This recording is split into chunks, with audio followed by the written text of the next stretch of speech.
Hey everybody, waitingfornextyear.com podcast. I'm Craig Lindell, and I wanted to play you an old podcast back from 2013 when I had Brian Spaeth on the show, and he did a live turtle call. This is where he does his impression of a turtle, and he used to call people. You could buy these calls, and he would call your friends as, quote, a turtle.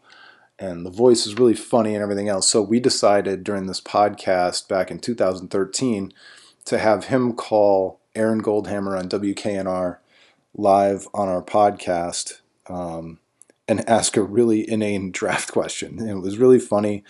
It's one of our favorite bits of audio behind the scenes at Waiting for Next Year. Andrew brought it up today in Slack, and it made us all laugh really hard. So I dug up the audio from way back when, and I'm reposting it. So it's about 15 minutes long, and hope you enjoy it half as much as we do.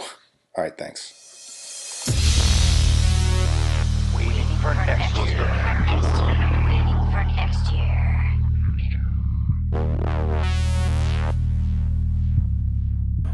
But we have worked together on a lot of things. Yes. And because this isn't live, I figured, we might as well tell everybody what number one is on your list. You and I did a children's cartoon. Yes.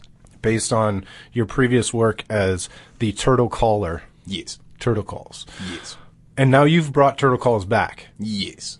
Because as Brian put it to me, and this is the most simple answer in the world, I missed calling people as a turtle. I did. Here's the thing. I write mostly. That's mostly my thing. Right now I'm editing a film that you're also involved with. So, but that also is a very solitary activity. Okay. Sure. So my job is to get up and go to my desk or to go to Starbucks or to go to one of these work share spaces and be by myself. And Turtlecalls gave me the opportunity to talk to a whole bunch of people every day that I don't know, which was really fun. And unscripted. Yeah, unscripted, just totally. And it was obviously it's a good creative endeavor. I mean, you have to have completely blind, unsolicited conversations with people pretending to be a turtle. That's a nice challenge to take on, 20 or 30 times in a row, to keep that energy up. Well, and other people might not realize this, but you as an artist, a lot of people probably think you're just some kind of goofball, but you actually think in the turtle voice a lot.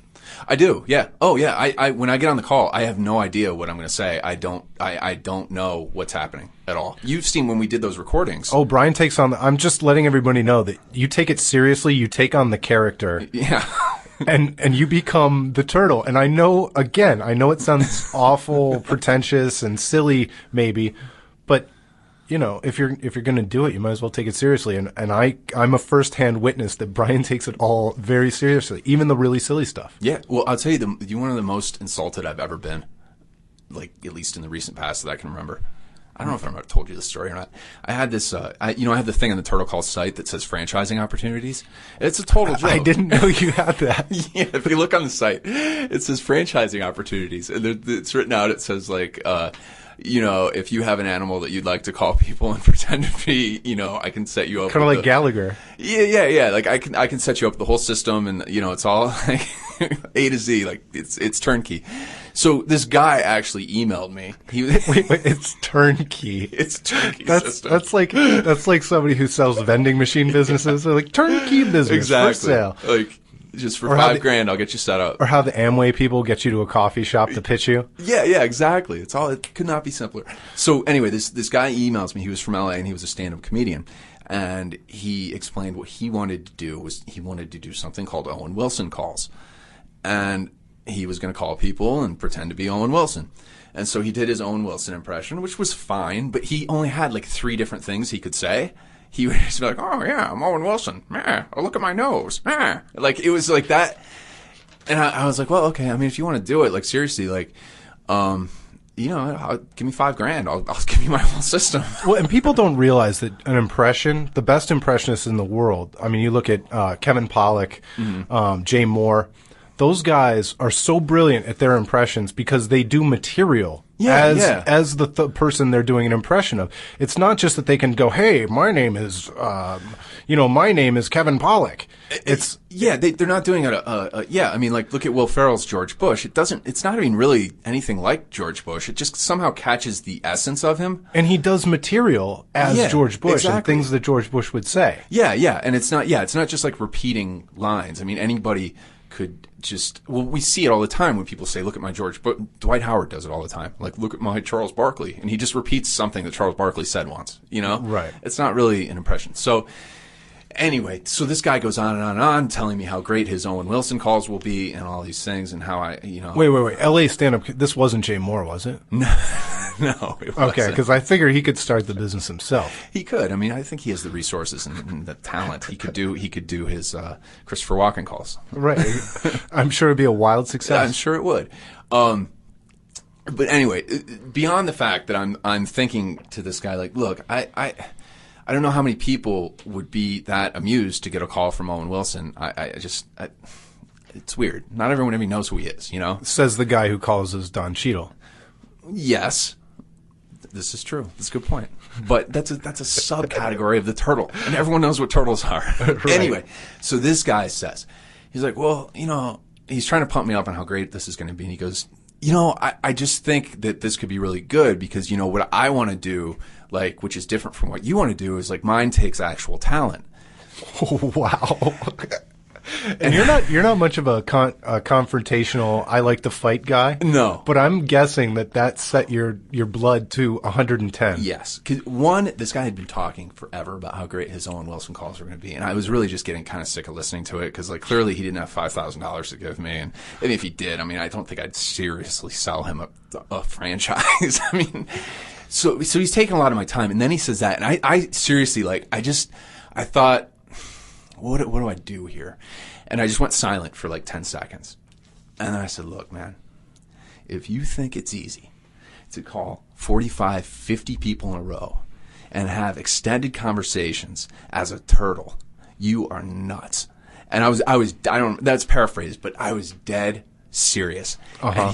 And he, however my tone was, it was like, look, man, if he knew, like, if he said another word, like, I was just going to go off. Well, and it's funny, too, because your tone of voice is very important because you're not a drop the F-bomb kind of guy either. Right, no.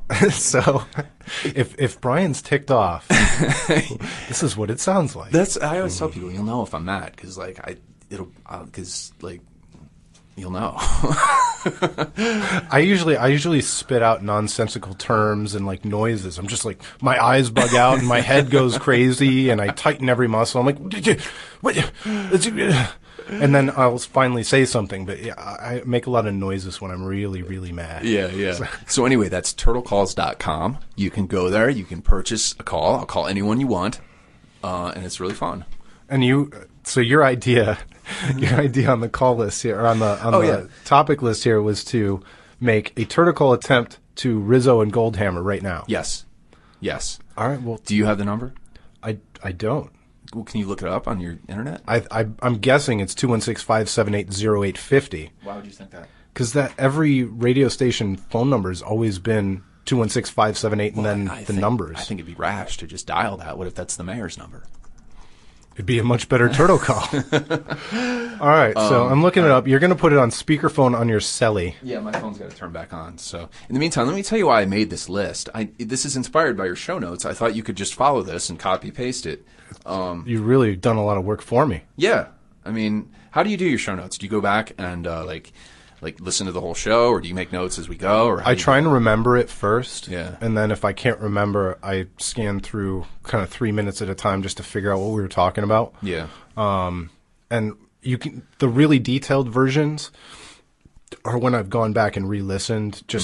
And I don't re-listen to the whole thing. I skip ahead 3 minutes, or type something. Skip ahead 3 minutes, type something, and then I go long enough on the bullet points so that it covers up the graphic. Yeah.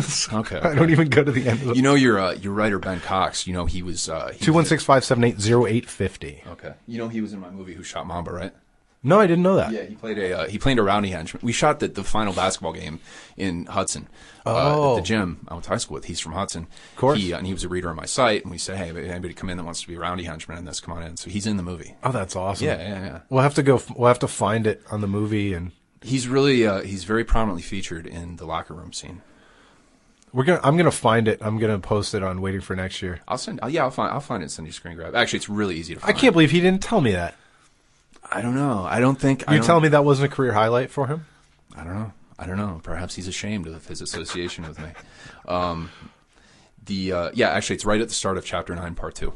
All right, so you're dialing Okay, it's 216 216 578 578 0850. 0. I gotta find the 8. There it is. 50. Dial. All right. I think Gerard Cherry. Yeah, and Jerry are on today. Aaron. It's on speakerphone. Yeah. Make sure you hold it near the phone or the mic. What do I want to talk about? I would like to talk about the draft. Okay, what about it specifically? I have a pick that I would like to take at number 6. I think they need a quarterback. Okay, what's your name? A turtle? What is it? A turtle. ATURTLE. Okay, where are you from? I'm from Florida. All right, 1 second. Thank you. All right, now I can't believe he took down a turtle. Brian's on hold. I don't know how to... Keep it on speaker. All right. Are you... Can you hear that all right? Well, I don't think we're going to get on right away, do you? I don't know. Let's see. All right. I mean, I just don't want to listen to the radio show while during your podcast. I can cut it out later. Oh.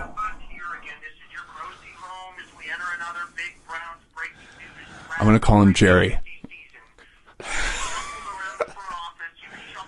Does he know about Turtlecalls? I don't know. He might. He's friends with Pete. Yeah. All right, we're doing commercials. I'd like B-Spot to advertise here. Maybe you're right. I'll talk to Michael Simon. Exactly.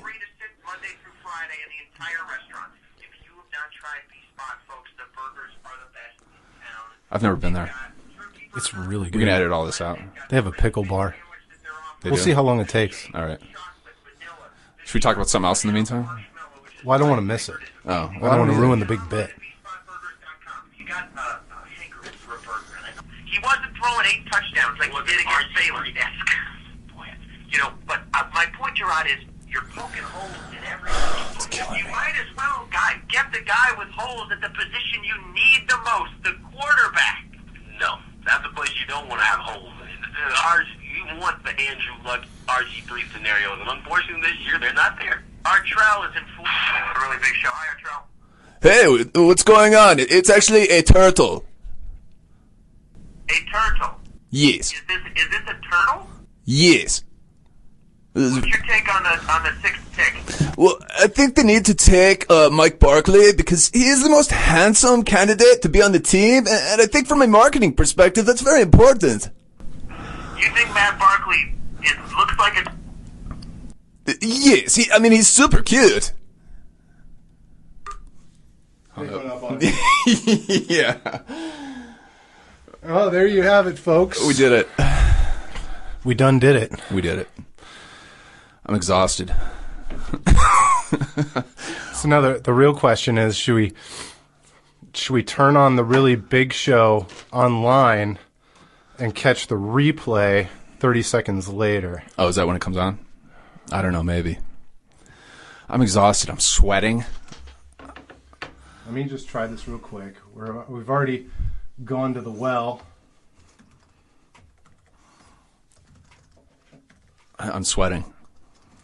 Yeah, me too. I wore a sweatshirt over here. Let's see if anybody says hi on Twitter. He jumbled up the name. What do you call it? A Treyu or something? Artrell. Artrell. $350 with over 1,500 of Las Vegas's hottest slots in stock. Be a winner at Great Lakes Gaming. 216-390-6668. Just throw it on the air. You can clean it up. I didn't talk about it last week just because I thought it was rolling the dice with an area that's a little... Dale is in Cleveland. Hopefully not a bad... We already missed it. What's up, Dale? Oh. Oh, never, you guys. You know, I listen to every show. I call in and contribute to every show from 3 deep on down. My take is, first of all, I don't know who the hell that guy was last time, but he's creepy. And two, considering that how weak this draft is, Michael Lombardi is really going to have to earn his They must have commented on it somehow. Last 5 years. right. Well, All right, somebody will be able to tell us what the result of that was. And, I've been cutting because we were waiting on hold and stuff, so we're finally back. And so that's what a prank phone call to Aaron Goldhammer sounds like. Turtle calls are not prank calls. They're friendship calls. Friendship calls. They are intended to make the recipient feel good.